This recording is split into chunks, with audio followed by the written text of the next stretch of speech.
Welcome to a Total War tier list. Now, I did this video before, ranking my top Total War titles in order, best from worst. By the way, if you want to have a quick recap, Rome 1 is in the top as number 1, and then depending what mood I'm in, Medieval 2, Warhammer 2, or sometimes Attila are like in that second place, second, third and fourth. And it did quite well for views, so I decided, alright, you know what, it's time to milk it a little bit. And do it with a different idea, and today we're taking a look at how good they were on launch. So, were they above expectations on launch, or below expectations, great or acceptable? Or completely trash and disappointing, where they seriously hurt the reputation of the Creative Assembly? Or were they game-changing, changed gaming forever, like revolutionary to the overall scene and how games are developed?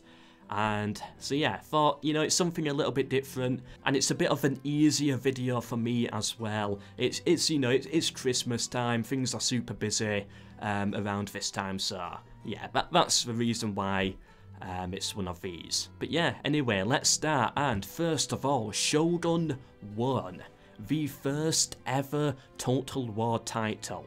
And this goes back to the very early days, before 3D engines were really a thing in the gaming universe. If you see the Shogun 1 documentary, well, the Total War documentary, about how they made Shogun 1, you really get the feel that they were innovating the space. Like, before Shogun 1, 3D battle landscapes were not a thing. It was the first game ever, according to them, to merge campaign and the battle itself into the same field and have them work together the way it did. So overall, Shogun 1 Total War did revolutionise gaming by quite a bit, and the entire Total War series, it really set it up for greatness. So yeah, that's why this list is a little bit different. You know, I think if it was my opinion, Shogun 1 would be a bit more down here. It's a bit outdated at this point, but you know, it's right at the top because I am basing it off its launch. So this is probably going to make a lot of people very unhappy. Medieval 1, I'm going to put it on great, because compared to Shogun 1, it did build on it, but it didn't really, you know, revolutionise the space. Medieval 1 was so popular more because it was set in the medieval era. A different time frame, they could improve upon, you know, what they had in Shogun 1, like taking player feedback, fixing the bugs, to create a much better version of it. Like having a second go, but in a different era. So, you know, I think Medieval 1 is better, but was it as game-changing or revolutionary? I don't think so. So that's why I'm putting it at great. Alright, my favourite, Rome 1. And this did really revolutionise the series, going even deeper into that 3D landscape feel. So it's definitely in above expectations, but could I put it in changed gaming? Was it that revolutionary? Yes, it was. And I'm actually going to put it above Shogun, if possible. Yeah, there we go. It was on television. It was shown by different TV shows to create time commanders and historical battles of the ancient world. Rome Total War was, in a way, like the modern day Fortnite. It brought video gaming into the mainstream of media and the world. There's people who I have talked to who are much older than me, some at my university, mentors and people like that, and I was talking to them about Rome One Total War, how I am a YouTuber that covers it, and they say, oh yeah, I used to play that game.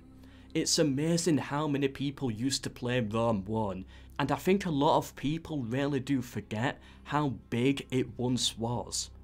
So yes, Rome 1 did change gaming forever. Compared to today's standards, it would actually be quite low, but for its time, it was like at the top. Now then, Medieval 2. Most people on this channel will say this is their favourite, but where am I going to put it? What did it really add? It did add quite a lot. Then again, did it? The Horde mechanic was in Barbarian Invasion, and it was very similar to Rome 1, just like perfecting it. Could you say it did change gaming? No, it wasn't covered as much as Rome 1. I'm gonna put it at above expectations. Yeah, it did add a lot and it was a very good game, but it wasn't as groundbreaking and new as the other two were, so for that reason I think it just goes on the tier below. Empire Total War. Now this is an interesting one. I think Empire could have really revolutionised the series. Like, this could have been it. If this game like ran really smoothly on launch, it would have been at the top. There is so much that this game actually added. And I think it is safe to say that Empire was the last game to really try and add mechanics to it. After that it was more about cutting back, until it went really bare bones. But at the same time it had such a rough launch. It was wildly below expectations. So the dream of it, I would say, would be here. The dream of it was here. This is what it was meant to be. But in reality, it ended up below expectations. Now, I'm not going to play it at trash because trash is more for those that ruined CA's reputation, and I don't think Empire alone did that, because it was their first big mistake. Like, it's only technically one mistake. It's going to be another title that messed it up so much that it's going to take that tier. Napoleon. This was Empire.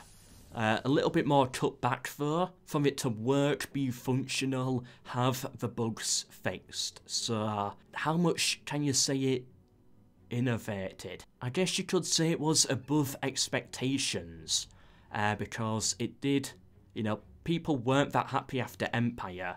I'm gonna put it at the lower end of great. No, I changed my mind. I do like Napoleon Total War, but I think acceptable for its launch. Yeah, because a lot of people did call it an Empire DLC when it came out. Like, that's what people said it felt like. So I think that is a good spot for it. Acceptable. Shogun 2. Ooh. It did not change gaming forever. No, I'm not gonna say that. You know, some games might release that are based off it, but you know, it's only some. Like, these two here not only had games released that were based on it, but they also innovated and pushed forwards technology in general. So that's why those two go there. It was above expectations. Because of the multiplayer, I'm going to put it ahead of Medieval 2. If it wasn't for the multiplayer, I'll put it there. But yeah, I think that's where it goes. Yeah, CA was in a bit of a rocky place, and at the time, Shogun 2 was meant to be like the big hitter that was like a restart, a refresh for the game, for the franchise. Of course, they messed it up right after, but... Rome 2 Total War. And it is very similar to Empire. If this launched how it should have done, it should have been it. Like, this should have been the Warhammer 2. This should be the game that is played for years after. Like Medieval 2, I really think that the original plan for Rome 2 was to have this game last for years, and then create more titles like Attila that were like spin-offs of it. I think they saw a lot of potential in this title, but because of the absolutely terrible buggy launch, it was trash. It did ruin the reputation of the Creative Assembly, and that did even affect the sales of Attila and others. There's so many people who said they left after Rome 2. Now, it did fix up quite a bit. You know, we cannot deny that, but still, you know, we're referring to its launch and how it was seen at the time, what it meant at the time. There was so much hype for it, so much hype behind it. It should have been another Rome 1, like TV shows would have gotten behind it if it was big, but was its launch, and for that reason it ended up in trash. It should have been delayed for another year, or at least maybe have it delayed for another like 2 or 3 years until the tech could catch up and just release other games in between. That's what they should have done, like Rome 2. It seems like they got a little ahead of themselves and pushed it forwards. Of course referring to the publishers mostly, as it's them who make the money and it's they who make the decisions. Okay then, Attila. Attila was a very good game. It should have been above expectations, but Rome 2 really hurt it, and that's why it made it in trash. It hurt other games going forwards. Rome 2 being bad is what caused Attila to sell less. Attila selling less is why CA cut back heavily on the historical at the time. I'm hoping they're returning to it now, but yeah, that's what caused this massive breakaway. This divide in the community. Rome 2 being bad and it affecting Attila. It is amazing how similar Empire to Napoleon and Rome 2 to Attila actually are. Yeah, it's like the second one is the one that fixed it and should have been a good game, but never got anywhere because, yeah, people just saw it as a DLC of the original or not unique enough, and for that reason it failed again. Maybe great. I'm gonna put it ahead of Napoleon. I think that is a good spot for it. Warhammer One Total War. I'm gonna say it was... Okay. When it released, it wasn't like super high player count, I don't think. Oh, I take it back, 113k. Ah yeah, it was Warhammer 2 that had the slower release. But Warhammer 2 has a very different story, you know, like... What's interesting about Warhammer 2, and I'll get to this later, is all Total War titles have a big boom and then go down. But there's only 3 titles that are actually going up. Warhammer 2, Rome 1 and Medieval 2. Those are the only ones that are increasing with their player base, according to Steam charts. And yeah, it's still getting like 30k. Warhammer 1, I'm gonna say it was acceptable. It wasn't really that groundbreaking. There was a lot of hype about it, but it did, you know, it died out, and then Warhammer 2 made it obsolete. You know, it was okay. It was a normal Total War title, but in a fantasy setting. It then took the next one to come after it, Warhammer 2, which really changed everything for the Creative Assembly. They made so much money from Warhammer 2's success, and it's a very different game. It's like you can really truly see the step up from the first one to the second one. I think they changed the bit engine or something like that. I think it went up to 64 with Warhammer 2. But yeah, much better engine, well, more built upon engine, and overall a much better game. And it hasn't changed gaming forever, but it has changed CA forever. Like, because of Warhammer 2's success, like, Total War is never going to be the same again. And for that reason, I have to say, above expectations. Yeah, it's got to go right up there. It was wildly above expectations, it sold really well, the DLC is incredibly popular, you know, from a viewership standpoint, and overall it's got to go right in above expectations, because it changed Total War forever. Not necessarily gaming and PCs and technology, but it did for CA, and that's sort of how I see this category. Thrones of Britannia. Okay. I personally, for a Saga title, knowing what a Saga is now, would say it was acceptable. I think Thrones was an acceptable title, considering its price and considering that it is a saga, but how I saw it at the time and how others saw it, I'm gonna put it above Empire. Because the launch was actually okay, it just didn't have the features. I don't know, Thrones is a weird one because it's not like a Total War title, it's a saga. That's what makes it weird. And anyway, by the way, Troy, I would possibly... that's the interesting thing with Troy. From a player standpoint, I would put Troy in below expectations with Thrones. Probably a bit higher. But for the Creative Assembly, it's above expectations. Because it went free on the Epic Games Store. And Epic said they would pay for every single copy. And as long as CA's information to us is all true, then I think, how many copies did it sell on launch? Alright, 7.5 million. £35 for each. Alright, times that by 35. Of course there's tax and everything. I'm not going to include that. $250 million. Like, that's big money right there. I've talked about the success of Troy before. To the Creative Assembly, Troy was wildly above expectations, making for them more money than Warhammer 2 did. And, you know, the development cost was actually incredibly low compared to Warhammer 2 as well. They made a lot of money from that. So for them it was above expectations, and it is going to change CA forever. It's like, if there's a medieval 3 Total War, if there's a Warhammer 3 Total War that use a brand new engine, which I know a lot of people are wanting, a lot of people don't like the Warscape engine, thank Troy.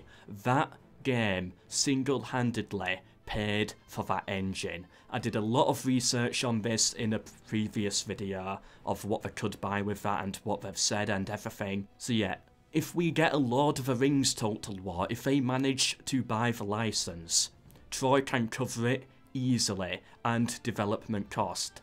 If we get Lord of the Rings, thank Total War Saga Troy. So yeah, I think it's actually above expectations if you look at it from that point of view. Anyway, Three Kingdoms. How did it launch? I'm not gonna say above expectations. I'm struggling between great and acceptable. I think it was definitely acceptable. The player base is quite good. You know, not probably where they wanted it at, but it is quite good. I'm really struggling as I'm not that familiar with Three Kingdoms. I'm gonna say the bottom end of great or possibly the unacceptable. I'm a little stuck there.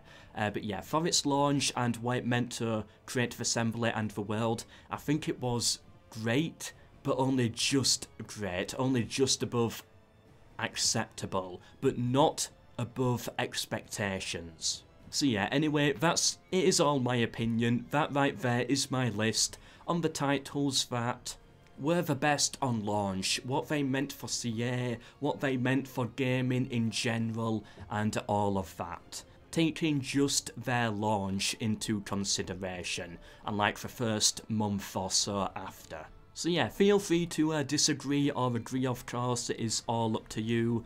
But yeah, just let me know. Anyway, if you enjoyed this video, please do subscribe for more, share with anyone you think may be interested. I have been MELKOR, and until the next one, tomorrow's video, goodbye.